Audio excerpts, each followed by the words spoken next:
แต่ว่ามื้อนี้มาฮอดจอดถึงมาฮอดพี่น้องเฮาทั้งบ้านนะดูใหม่อยู่ดีมีแห้งสุขภาพเข้มแข็งมาเห็นหน้าเห็นพี่น้องเฮาโอ้ยดีอกดีใจกันหลายเนาะพี่น้องเนาะ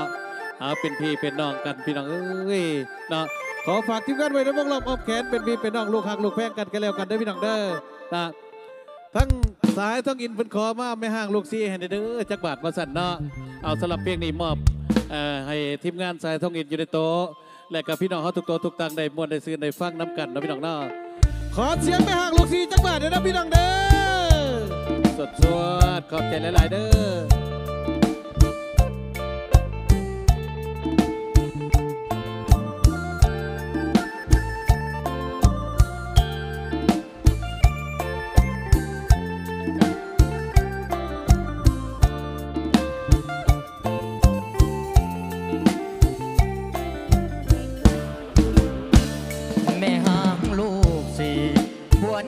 ไปอยู่กลางแดนให้น้องและลูกเจ็บแค้นไปต่างแดนบ่หวนคืนมา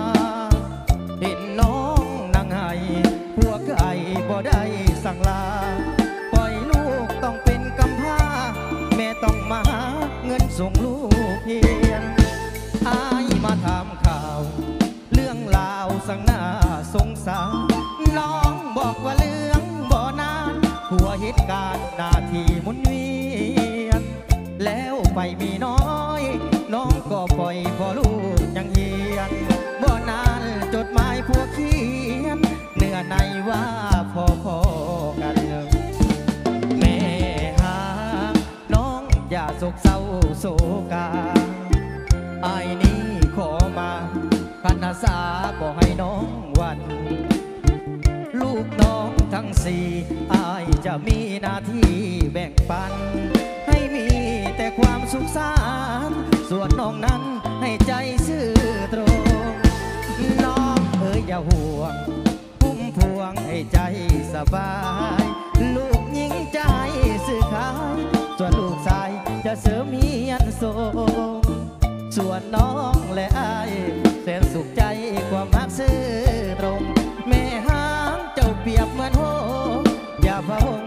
อายนี้ยังมีเอาขอบใจหลายๆเด้อเจใจใจสปอร์ตมาเนี่ยสายท้องอินนอนลูกสาวผู้ที่4สิส่งเยี่ยมแพทย์มาสั่นผู้ที่3เนี่ยเยี่ยมหมอ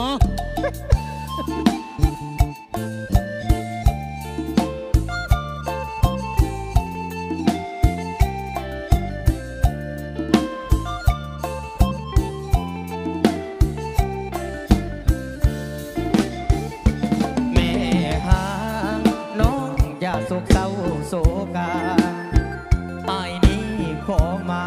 คันอาสาบอกให้น้องวันลูกน้องทั้งสี่อายจะมีหน้าที่แบ่งปันให้มีแต่ความสุขสันต์ส่วนน้องนั้นให้ใจซื่อตรงน้องเอ๋ยอย่าห่วงพุ่มพวงจนใจสบายลูกหญิงจะให้ซื้อขายส่วนลูกชายจะเสริมเฮียนทรงส่วนน้องและอายแสนสุขใจความรักซื่อตรงแม่หางเจ้าเปรียบเหมือนโหอย่าพะวงอายนี้ยังมี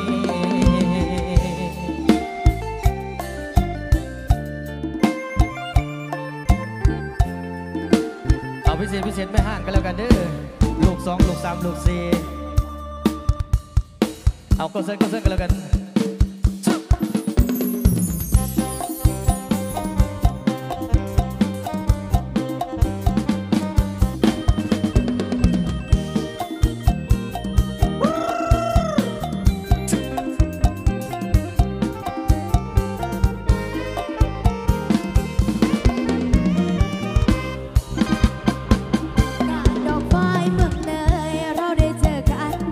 ฝากสัมพันธ์รักแน่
วัยรุ่นส่งเสียง